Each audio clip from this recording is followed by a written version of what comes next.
Mister دلاور صاحب السلام علیکم۔ وعلیکم السلام قبلہ، کیسے ہیں آپ؟ کیا حال چال ہے آپ کے؟ اللہ تعالیٰ کا احسان ہے، تھینک یو، اللہ آپ کو جزائے خیر دے، حکم کرے میرے بھائی۔ سر، سب سے پہلے تو آپ کی والدہ کا سونا تھا، انتہائی دلی افسوس ہوا۔ اللہ پاک ان کی مغفرت کرے، ان کو اہل بیت علیہ السلام کی قربت نصیب فرمائے، اللہ پاک ان الہ کے آمین، الہ درجات آمین، بلند کرے۔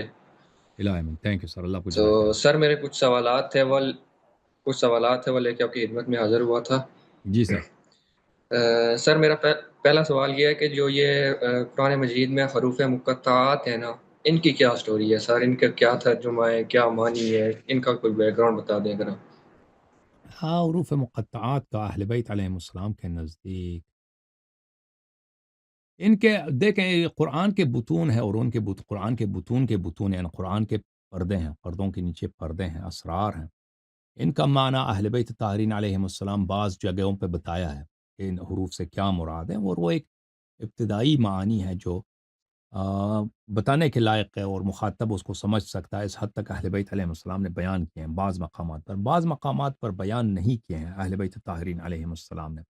تو ان کے معانی خدا اور اہل بیت علیہ السلام جانتے ہیں، اور قرآن جو ہے ہماری سمجھ سے بالاتر ہے۔ یعنی قرآن کی جو فہم ہے، ہم ظاہر الفاظ پڑھتے ہیں، ظاہر الفاظ معانی سمجھ آ جاتے ہیں، بعض جگہ پہ جیسے حروف مقطعات ہیں، ان کے معانی ہمیں نہیں سمجھ آتے، تو ان کے معنی کیا ہیں یہ اہل بیت طاہرین علیہ السلام کے پاس اسرار میں سے ہیں، ان کو پتہ ہے۔ امام زمانہ علیہ السلام جب آئیں گے تو وہ بتا دیں گے، ٹھیک ہے نا؟ ٹھیک، بہت شکریہ سر۔ جی سر۔ اچھا، میرا اگلا سوال یہ ہے سر کہ جیسا کہ ہم کہتے ہیں نا کہ اللہ تعالیٰ ہر جگہ پہ موجود ہے، تو موسیٰ علیہ السلام اللہ تعالیٰ سے ہم کلام ہونے کے لیے کوہ طور پر ہی کیوں جاتے تھے؟ سب جگہ ایک جیسے نہیں ہے نا، سب جگہ ایک جیسے نہیں ہے۔ دیکھیں، حضرت نبی صلی اللہ علیہ وسلم بھی غار حرا جاتے تھے عبادت کے لیے۔ مکانات سب ایک جیسے نہیں ہے، آپ کا مکان ہے، مسجد گھر سے بہتر ہے، اور جو جس مسجد میں امام علیہ السلام نے نماز پڑھی وہ دوسری مساجد سے افضل ہے، ٹھیک ہے نا؟ اور پھر کربلا ہے، نجف اشرف ہے، سامرہ ہے، یہ دوسری جگہوں سے بہتر ہے، تو سب جگہ ایک جیسے تو نہیں ہے۔ ٹھیک، بہت شکریہ۔ اچھا جی، سر، یہ ایک سوال تھا کہ اگر اللہ تعالیٰ بولتا نہیں ہے تو حضرت جبرائیل علیہ السلام قرآن کس سے سن کر تو رسول اللہ صلی اللہ علیہ وسلم کے پاس ایز اے وحی لاتے تھے؟ تو اس کا سلسلہ احادیث میں بیان کیا گیا ہے کہ قرآن مجید کا سلسلہ کس طرح ہے، وہ پہلے کہ بہت سارے فرشتے ہیں، جبرائیل سے پہلے ان کو ملتا ہے، وہ آخر میں جا کر بھی جبرائیل کو ملتا ہے۔ تو اللہ تعالیٰ سب سے پہلے جو ہے وہ لوح ہے یا قلم ہے، وہ بعض حدیث میں اس کا تذکرہ موجود ہے، وہ فرشتے ہیں جن کو اللہ تعالیٰ بتاتا ہے، اور وہ وہاں سے جبرائیل کو دو تین فرشتوں کے بعد، تین چار فرشتوں کے بعد جبرائیل کو ملتا ہے، اور پھر جبرائیل نبی کریم صلی اللہ علیہ وسلم کے بارگاہ میں حاضر ہوتا ہے۔ اللہ تعالیٰ بولتا نہیں ہے، یعنی زبان نہیں ہے، حلق نہیں ہے، لیکن اللہ تعالیٰ آواز خلق کر لیتا ہے۔ اللہ تعالیٰ کے الفاظ ہیں، قرآن مجید سب اللہ کے الفاظ ہیں۔ ٹھیک ہے۔ اچھا سر، میرا اگلا سوال یہ ہے کہ یہ اکثر ہم کہتے رہتے ہیں نا، ایک عام جملہ یا کام فہم ہے کہ اللہ تعالیٰ کی ذات یہ کام کرے، کیا اللہ تعالیٰ کے لیے لفظ ذات استعمال کرنا درست ہے؟ بالکل درست ہے، بالکل احادیث میں اللہ کی ذات بیان کیا، یعنی خود اللہ کی ذات یعنی خود اللہ، جو اللہ ہے، اللہ تعالیٰ یعنی خود اللہ تعالیٰ، اللہ کی ذات وہی، اللہ کا ایسنس، اللہ جو ہے وہی، اللہ کا وجود، اللہ کا اللہ تعالیٰ کی جو جو ہے اللہ ہے، وہی حقیقت جس کا نام اللہ ہے، یہی اللہ کی ذات، اور یہ لفظ ذات اللہ تعالیٰ کے لیے احادیث میں کثرت کے ساتھ استعمال ہوئی۔ ٹھیک۔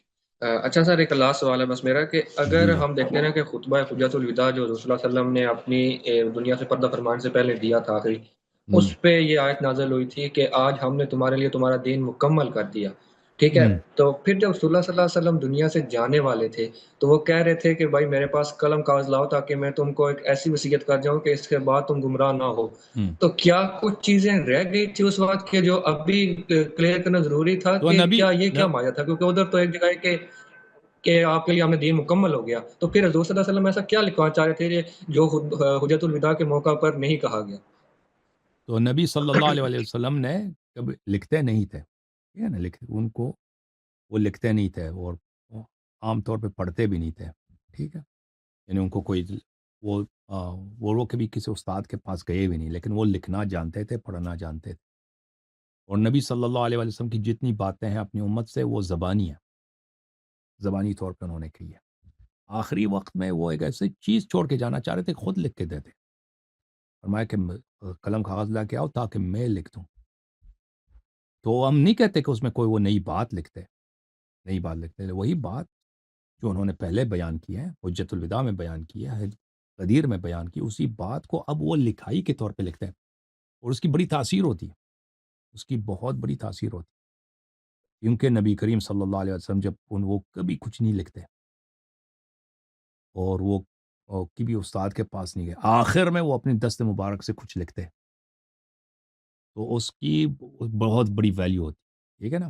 اور جیسے انہوں نے خود کہا کہ میرے بعد کبھی کوئی گمراہ نہیں ہوگا، تو وہ عمر بن الخطاب خود اس سے مروی ہے، تو اس نے کہا تھا کہ رسول پاک صلی اللہ علیہ وسلم اپنے آخری وقت میں امیر المؤمنین علیہ السلام، یہ کتاب اہل سنت نے روایت کی ہے شرح نہج البلاغہ میں، کہ وہ امیر المؤمنین علیہ السلام کے خلافت کے متعلق لکھنا چاہتے تھے، لیکن میں نے منع کیا، میں نے لکھنے نہیں دیا، کیونکہ عرب اس کو نہیں مانتے، اگر وہ لکھتے بھی تھے تو عرب نہیں مانتے، عرب سے کیا مراد، وہ خود ہے، وہ اس کے دوست ہیں، اس کے جو پارٹی ہے وہی نہیں مانتے، تو یہ رسول صلی اللہ علیہ وسلم لکھنا چاہتے تھے۔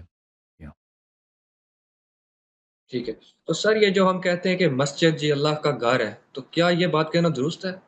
بالکل بالکل، انطہر بیتی للطائفین والعاکفین والرکع السجود، اللہ تعالیٰ نے بیت الحرام کو فرمایا یہ میرا گھر ہے، یہ میرا گھر ہے، تو نہیں، یہ یہ جو عام مساجد ہوتی ہیں نا ہماری، یہ ادھر گاؤں محلے کی، ان کو بھی کہنا بیت الحرام اور اب جو کہتے ہیں کہ خانہ کعبہ ہے، اس کی تو ایک الگ ویلیو ہے، ایک اس کا الگ مقام ہے۔ ہم، یہ عام جو مساجد ہوتی ہیں ان کو بھی اللہ کا گھر کہنا، یہ درست بات ہے؟